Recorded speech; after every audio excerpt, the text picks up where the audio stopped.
Today we started again new topic of my 25 years practice, that is PID, pelvic inflammatory disease. Daily हमारे पास patient आते हैं नवकर्मजीवन hospital में। कुछ कम उम्र की लड़कियां भी आती है और कुछ मैरिड हुई लेडीज़ भी आती हैं और कुछ 45 साल की लेडीज़ भी आती हैं जिनको वेट में लोअर एब्डोमिनल पेन होता है और बैकएक होता है। कुछ उठाने गए, कुछ जर्नी हो गई तो कॉन्स्टेंट पेन चालू हो जाता है। उसका most common reason white discharge के साथ में PID, पेल्विक इन्फ्लेमेटरी डिसीज, जिसकी वजह से काफ़ी टाइम में पेशेंट को थोड़े दिन अगर रखा उन्होंने ज़्यादा दिन वाइट डिस्चार्ज का ट्रीटमेंट लेती रही तो रेजिस्टेंस हो जाता है मेडिसिन का। उसको जब तक वॉश नहीं किया पूरी तरह से तब तक वो जो फ्लूइड रहता है PID इन्फेक्शन का वो क्लियर नहीं होता है। और वो अगर क्लियर नहीं होता है तो लेटेस्ट इस महीने भी हमारे पास 10 पेशेंट है जिनको इनफर्टिलिटी हुआ है। उसकी वजह से 2-3 पेशेंट है जिनको कि क्रोनिक सर्विसाइटिस हुआ है जिससे कॉन्स्टेंट बैकएक और कैल्शियम लॉस होता है वाइट डिस्चार्ज के साथ।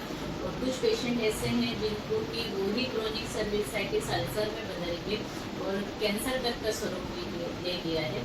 तो छोटा सा PID जिसको कि वाइट डिस्चार्ज समझ के लोग टालते रहते हैं, वो कभी कभी इनफर्टिलिटी भी कर देता है, वो PCOD सिस्टाइटिस भी कर देता है। उसकी ज़्यादा दिन तक गोलियां अगर खाते रहे तो ओबेसिटी भी हो सकती है। ज़्यादा दिन तक वाइट डिस्चार्ज चलता रहा तो कैल्शियम लॉस होगा। जैसे कि छोटे बच्चे को बोला जाता है कि दूध पियो आपकी हड्डियाँ मजबूत होगी, वैसे ही अगर वाइट डिस्चार्ज ज़्यादा दिनों तक चलता रहा तो चूँकि वो बॉडी का ही फ्लूइड है तो वो लॉस हुआ तो कैल्शियम लेवल बोन में भी कम होता है, ब्लड में भी कम होता है, जिससे कि फिर बॉडी पेन चालू हो जाता है, neck pain, pelvic area pain, knee pain या फिर काफ मसल्स के क्रैम्प्स होने लग जाते हैं। उसके बाद का उसका स्वरूप जो रहता है वो इनफर्टिलिटी, बच्चा नहीं होने जैसी समस्या भी। लेटेस्ट आज की मेरी पेशेंट है प्रियंका आहिरे जो कि मनमाड़ की हैं, जिनको कि 3 साल से बेबी नहीं हुआ है और अभी थोड़े दिन पहले अबॉर्शन हो गया था। उनकी 3 रिपोर्ट में PID इन्फेक्शन आया हुआ है।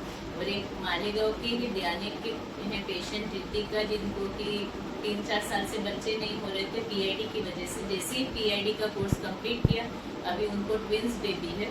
तो छोटी सी बीमारी को टाइम के रहते ठीक किया तो आप इनफर्टिलिटी का समस्या टाल सकते हैं, बोन लॉस, कैल्शियम लॉस टाल सकते हैं।